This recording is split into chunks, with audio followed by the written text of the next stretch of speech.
Welcome to law learner. ఈరోజు మనం interesting విషయం తెలుసుకుందాం. ప్రైవేట్ కంప్లెయింట్ అంటే ఏమిటి?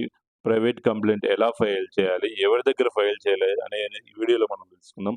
ఈ మధ్య కాలంలో వ్యక్తుల మీద దాడులు పెరిగిపోతున్నాయి. మోసాలు గూడా పెరిగిపోతున్నాయి.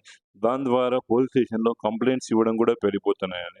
నెక్స్ట్ డిస్ప్యూట్స్ అనేవి 2 రకాలుగా ఉంటుంది. సివిల్ నేచర్ కలిగినవి, క్రిమినల్ నేచర్ అండ్ క్రిమినల్ యాక్ట్‌కి సంబంధించినవన్నమాట. సివిల్ నేచర్ అంటే కుటుంబ తగాదాలు, ఆస్తికి సంబంధించి అప్పు ఇవ్వడం గాని, విడాకులు, మెయింటెనెన్స్ ఇవన్నీ గూడా సివిల్ నేచర్‌కి సంబంధించినమాట. క్రిమినల్ యాక్ట్ వచ్చేసి వ్యక్తి మీద దాడి చేయడం గాని, తద్వారా ఆస్తి నష్టం చేయడం గాని, ఇవన్నీ కూడా క్రిమినల్ యాక్ట్ కింద వస్తాయన్నమాట.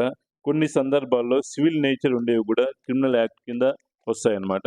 నెక్స్ట్ క్రిమినల్ యాక్ట్‌లో పోలీస్ వారి ఇన్వాల్వ్‌మెంట్ ఉంటుంది. ఏదైనా కంప్లెయింట్ పోలీస్ స్టేషన్‌లో లాడ్జ్ చేస్తే దానికి సంబంధించి ఎఫ్ఐఆర్ రిజిస్టర్ చేసి వారు ఇన్వెస్టిగేషన్ చేయాలి. ఆ రకంగా చేయలేకపోతే హైయర్ అథారిటీకి కంప్లెయింట్ ఇవ్వాలన్నమాట. నెక్స్ట్ వారు హైయర్ అథారిటీ కంప్లెయింట్ ఇచ్చిన తర్వాత కూడా వాళ్ళు సరిగ్గా రెస్పాండ్ కాకపోతే నెక్స్ట్ మనం ప్రైవేట్ కంప్లెయింట్ అనేవి ఇవ్వొచ్చనమాట. నెక్స్ట్ ప్రైవేట్ కంప్లెయింట్ మ్యాజిస్ట్రేట్ ముందు ఫైల్ చేయాలి. ఆహ్, ఆహ్, పోలీస్ స్టేషన్‌లో ఏ కోర్ట్ జ్యూరిస్డిక్షన్ పరిధి కింద వస్తుందో అక్కడ మాత్రమే మనము ప్రైవేట్ కంప్లెయింట్ ఇవ్వాలి. సెక్షన్ 200 సీఆర్‌పీసీ 1973 ప్రకారం ప్రైవేట్ కంప్లెయింట్ అనేది ఇవ్వచ్చనమాట. నెక్స్ట్ ప్రైవేట్ కంప్లెయింట్‌లో ఎవరి కంప్లెయింట్ ఇస్తున్నారో వాళ్ళు ఫుల్ డిస్క్రిప్షను, నెక్స్ట్ ఎవరెవరిని నిందితులుగా యాడ్ చేస్తున్నారో వారిలో ఏ1 ఎవరు, ఏ2 ఎవరు, వారిపైన ఎటువంటి నేరారోపణ ఉందో, ఎటువంటి నేరారోపణ వారిపై మోపుతున్నారో, ఏ రకమైన ఆధారాలు పెడుతున్నారో అన్నీ కూడా డీటెయిల్స్ అన్నీ మెన్షన్ చేయాలి.